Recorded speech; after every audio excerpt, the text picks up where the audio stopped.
guys, and welcome back to a brand new video. Today, I want to talk to you about something pretty interesting. And this is why I use a $100 lens more than my $2,500 lens. I know, it sounds crazy, right? Usually when we think about camera gear, we think more equals better. For example, more expensive equals better photos, videos, whatever, you name it. And that's just not the case.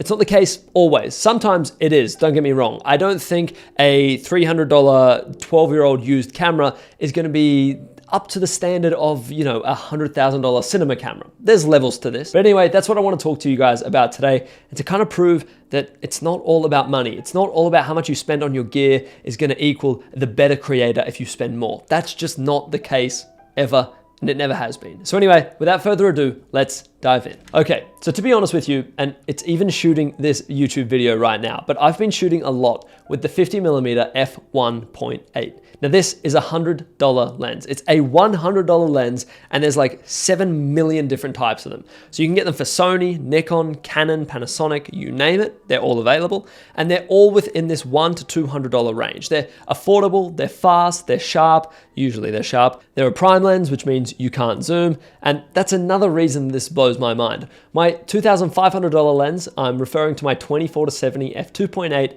LIS. This thing is gorgeous. It's also really tack sharp. It's arguably the most versatile lens you can buy, yet for some reason, I'm leaving that one on the shelf and always picking up the 50mm f1.8. And to be honest with you, it's even shooting this YouTube video as we speak. So if you like the look of this and you like the out of focus elements, you like the sharpness of it, you like the colors, whatever the case, and obviously it's doing a really good job at keeping me in focus, this is what $100 gets you. Now, obviously $100 versus $2,500, you could buy 25 of these lenses. It's a crazy difference, and I get that. So why on earth am I using this lens over my $2,500 lens more? And why do I think this is possibly, I guess, for, there's a few applications where this lens is a lot better than my 24-70. And that is purely for the reason of the aperture on this lens.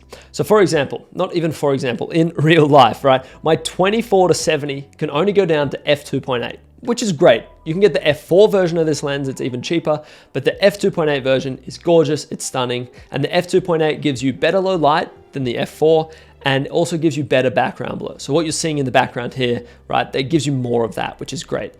But see, the 50mm f1.8, well, this is a different beast, right? This goes down to f1.8, so it gives you even better low light and even better background blur for a small, tiny fraction of the price, which is kind of crazy, right? It's actually wild that you can get this image and picture from a $100 lens. Now you might be sitting there thinking to yourself, Zach, does it really make that much of a difference? But I recently uploaded these on my Instagram, and let me know what you think. These are pretty much just a few little videos running through different apertures, going from f1.8 or f2 all the way up to f14, f16, that kind of range. And let me know, what do you think looks better? Do you think the lower apertures look better? Do you think the higher apertures look better? Maybe somewhere in the middle. I can tell you personally, from preference, I much prefer the lowest aperture possible. Now, this isn't always ideal because you have to also think, maybe if you're really getting to a really super low aperture, some stuff that you also want to be in focus can be out of focus. For example, if you're shooting portraits and you're shooting with like f1.2, which is a crazy aperture, well, maybe one eye is in focus and one eye is slightly out of focus because they might be on a little bit of an angle, right? So you, of course, it's all different and it all depends on what you're shooting, but always, in my opinion, the lower aperture is always gonna look better. It gives you the best subject isolation, it makes your images look way more professional, and it gives you better low light, which means you don't have to shoot with a high ISO, and this is crucial. Now, of course, that is just personal preference. You go and shoot with whatever you like and use whatever aperture you like. That's just me. But another thing that I really love about the 50mm in comparison to a 24-70mm is the size, the weight, the amount of times you don't get looked at strangely. It doesn't look like a professional lens. You just look like a tourist on holidays. This is also really cool. So of course, the size and the weight, you're carrying these things around, your back sore, whatever the case, you're looking down, you're shooting like this for hours and hours and hours. Using a 50mm, it is so small, it's so tiny, it's so lightweight, you hardly notice it's even on the front of the camera. This is perfect. When you go out to, different public areas or whatever the case, maybe you're, somewhere like Dubai where shooting is super off limits. And if you're walking around around with a cinema camera, which I am with the R5C, with the 24-70 on the front, this thing looks intimidating as hell. It's catching security guards' attentions like that. They're coming over to talk to you to either kick you out, ask if you have a permit, or move you on. But if you're shooting with a small little lens like this, you just look like an innocent tourist, taking a few happy snaps here and there. It looks great. It doesn't look like a professional camera, and it doesn't look like an expensive camera. And those are the two things that security guards, I can tell you, always look out for. Okay, now I know I'm banging on a lot about the 50mm f1.8, and to be honest, I love this lens. But the same goes for the 85mm f2 from Canon, the 35mm f1.8 from Canon, the 16mm f2.8. This one not so much, but it's still the exact same size, and you can pretty much get these lenses for every single camera brand. So it doesn't matter if you're shooting with Sony, Nikon, Panasonic, whatever the case, it doesn't really matter. The smaller the lens, if you can get a small, cheap, fast aperture prime lens, you're killing it. And the best part about this, not even the best part, but one of the best parts, there's so many best parts, is that it's really cheap. This is $100. If something happens and my camera falls over, I drop this lens while I'm changing it, or whatever the case, and it breaks. For some reason, it breaks. I'm breaking a $100 lens, not a $2,500 lens. Of course, the difference here is crazy. It's wild, right? Like, I could buy 25 50mm f1.8s for the same price as one 24-70 f2.8.